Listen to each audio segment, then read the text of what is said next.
പിടി. ഓ വാ അളിയ. തുടക്കമല്ലേ, നടപ്പ് കുറച്ച് പയ്യാക്കിയാലോ? സ്ലോ മോഷൻ ആണോ ഉദ്ദേശിച്ചത്? യാ.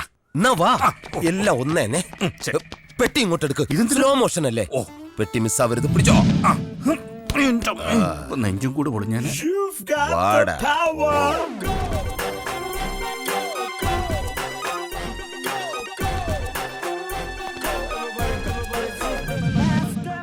വട്ടിപ്പലിശക്കാരന്റെ വീടാണ്, കുറച്ച് മാന്യത കാണിക്കണം. അപ്പൊ ചവിട്ടി തുറക്കാല്ലേ? പിന്നെ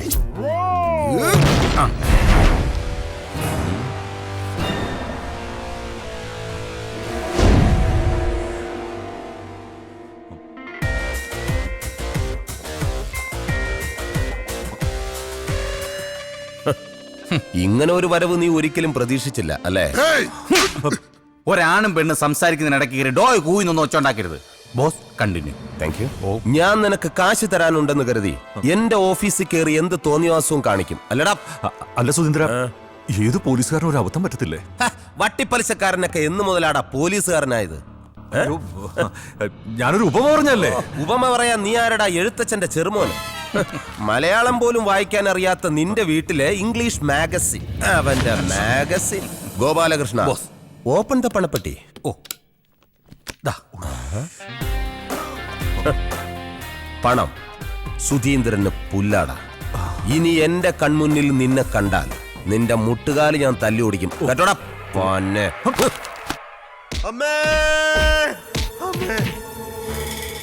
ഉറക്കത്തി നീ എന്തൊക്കെയാടാ ഈ കാണിച്ചു കൂട്ടുന്നേ? അതമ്മേ, ഞാൻ ചെറുതായിട്ടൊരു സ്വപ്നം കണ്ടതായിരുന്നു. നീ ഇങ്ങനെ സ്വപ്നം കണ്ടാലേ നിന്റെ പെങ്ങക്ക് ഭർത്താവില്ലാതായി പോവും. അളിയനെന്തു പറ്റി? ദാ നോക്ക്. അളിയൻ ഇന്നലെ എന്റെ അടുത്താണോ കിടന്നത്? ഞാൻ ഉറക്കത്തിലായിരുന്നു അളിയ. ശരിക്കും എന്താ പറ്റിയത്? എന്താ പറ്റിയതോ? ഇടിയും തന്ന് മുഖത്ത് ചൂട് ചായ ഒഴിച്ചിട്ട്. അത് സ്വപ്നത്തിൽ സംഭവിച്ചതാ. പക്ഷേ അളിയനൊന്ന് ഉറക്ക കരഞ്ഞിരുന്നെങ്കിൽ, ഒന്നൊച്ച വച്ചിരുന്നെങ്കിൽ ഞാൻ ഉണർന്നേനെ അളിയ, ഞാൻ ഉണർന്നേനെ. അമ്മ വരാൻ ഒരു 2 മിനിറ്റ് വൈകിയിരുന്നെങ്കിൽ ഞാൻ ഒരിക്കലും ഉണരില്ലായിരുന്നു. അതുപോട്ടെ, അളിയൻ എന്ത് സ്വപ്ന കണ്ടത്? ഞാൻ എന്റെ കടബാധ്യത മുഴുവൻ തീർക്കുന്ന സ്വപ്ന കണ്ടത്. അല്ലാതെ എന്നെ തീർക്കുന്ന സ്വപ്നമല്ലല്ലോ അളിയ. അളിയന്റെ കടബാധ്യത ഒരിക്കലും തീരാത്ത സ്വപ്ന. അളിയനൊന്ന് പിടിക്കോ? അവന്റെ ശരീരത്തിൽ അവയങ്ങളൊക്കെ വറക്കേണ്ടോ നോക്കട്ടെ. ദേഹം മുഴുവൻ പൊള്ളിയാൻ തോന്നുന്നു. ചൂട് ചായ മുഖത്തൊഴിച്ച്. ഒരു കണക്കിന് അളിയൻ ഭാഗ്യവാനാ. ഞാൻ ഇന്നലെ കണ്ട സ്വപ്നം എന്താണെന്നറിയോ? എന്താ അളിയ? അളിയന്റെ മുഖത്ത് ആസിഡ് ഒഴിച്ച് ഈ വീടിന് ഞാൻ തീയിടുന്നതായിട്ടാ.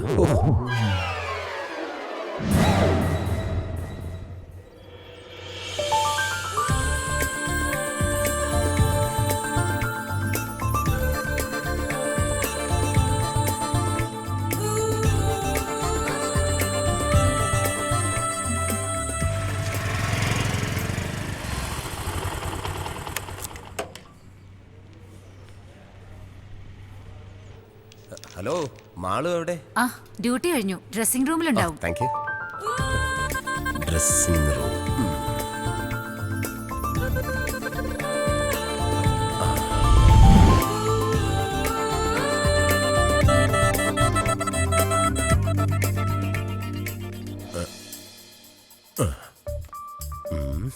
ദൈവമേ, ആരും വരല്ലേ.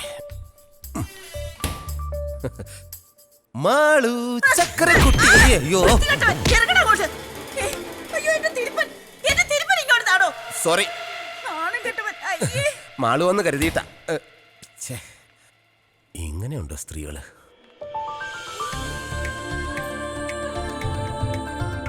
മാളു, നീ ഡ്രസ്സിംഗ് റൂമിലുണ്ടെന്ന് കരുതി ഞാൻ അതിനകത്ത് നിന്ന് കയറി. ഞാനില്ലാന്ന് അറിഞ്ഞോണ്ട് കയറിയതല്ലേ? അതെ, എങ്ങനെ മനസ്സിലായി? ഈ സ്വഭാവം എനിക്ക് അറിയില്ലേ. പിന്നെ ഇന്ന് വൈകുന്നേരം റെഡി ആയിട്ടിരുന്നോ? ഒരു കിടിലം പർച്ചേസ് ഉണ്ട് എന്റെ വക. അപ്പൊ എന്നെ വീട്ടിൽ കൊണ്ടുവിടുന്നില്ലേ? ഇന്ന് നീ ഒറ്റയ്ക്ക് പോയാ മതി. എനിക്ക് കൊറിയർ ഓഫീസിലെത്താൻ സമയമായി. Okay, bye. കല്യാണം ഒന്ന് കഴിഞ്ഞോട്ടെ. ഓക്കെ, കല്യാണം കഴിയട്ടെ. അപ്പൊ കല്യാണം കഴിഞ്ഞില്ലല്ലേ? ഇല്ല, അമ്മാവന്റെ മകളാ, കെട്ടാൻ പോകുന്നേ ഉള്ളൂ. മോനെ, ഒരു ഉപദേശം തരാം. എന്താ? ഈ വിവാഹം എന്ന് പറയുന്നത് ഒരു KSRTC ബസ് പോലെയാ. അതായത് പുറത്ത് നിൽക്കുന്നവർക്ക് അകത്തോട്ട് ഉന്തി തള്ളി കയറിയാ മതി. എന്നാ അകത്ത് നിൽക്കുന്നവർക്കോ എങ്ങനെയെങ്കിലും പൊത്തിയാടി പുറത്തേക്ക് വരണമെന്നാ. ദേ, എന്റെ ഒരു അനുഭവം വെച്ചാ ഞാൻ പറയുന്നത്. ശരി, പോടോ അസൂയക്കളവാ. ബ്രേക്ക് ചവിട്ടി നോക്കടാ. ഓ ഭാഗ്യം, ഇന്നെങ്കിലും ബ്രേക്ക് കറക്റ്റ് കിട്ടി. അല്ലെങ്കിൽ എന്റെ കയ്യിൽ നിന്ന് നിനക്കിട്ട് കിട്ടിയ.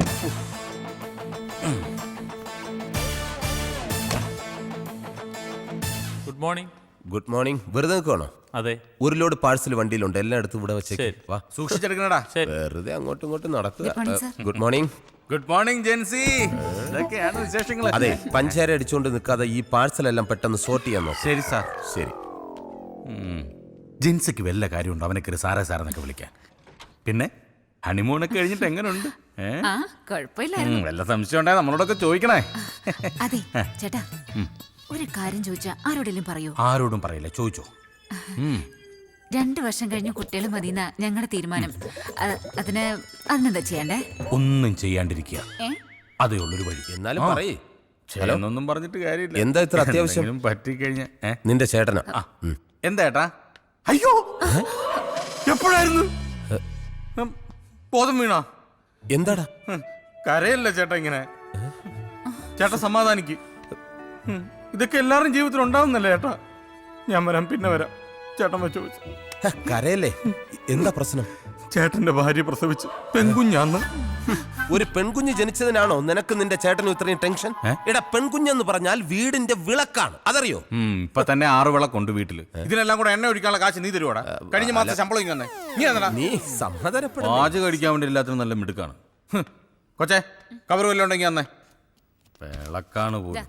ഇതാർക്കേത്? ബാബാ കല്യാണി. ബാബാ കല്യാണി, ബാബാ കല്യാണി. സ്വാമി ശരണം. അതെ, ഒരാൾക്ക് ശ്രദ്ധയില്ല. ഇത് ജെന്റിൽമാനാ, ഇവൻ കൊണ്ട് കൊടുത്തോളൂ. ദാ, പ്രിൻസേ, ഇത് കൊണ്ടുപോയി പുറത്ത് കളഞ്ഞേ. ഇതാരടി തെങ്ങന്തയൊക്കെ കൊറിയറിൽ അയച്ചത്? തേങ്ങയായിട്ട് അയച്ചതാന്നേ. മേൽവിലാസം കറക്റ്റ് അല്ലാത്തത് കൊണ്ട് ഇതിനകത്ത് കിടന്ന് മുളച്ചതാ. ഇനിയുണ്ട് ഒരു 10-16 എണ്ണം. ഇതെല്ലാം എടുത്ത് മാറ്റിയില്ലെങ്കിലേ കൊറിയർ ഓഫീസ് തെങ്ങും തോപ്പായിട്ട് മാറും. എടാ, ഇനിയെങ്കിലും നീ കറക്റ്റ് ആയിട്ട് അഡ്രസ് നോക്കി കസ്റ്റമർക്ക് സാധനം കൊടുക്കാൻ നോക്കേ. പോവല്ലേ ഞാൻ എപ്പം നോക്കിയാലും പോവല്ലേ. പെമ്പിള്ളാറെ വല്ലതും ഉണ്ടെങ്കിൽ ഒരെണ്ണം എടുത്തിങ്ങ. എനിക്ക് മനസ്സിലായി. Ramani K P Charms beauty parlour. Ramani K P Charms beauty parlour. Charms beauty പാർലറിലെ Ramani K P. Come follow me, follow me.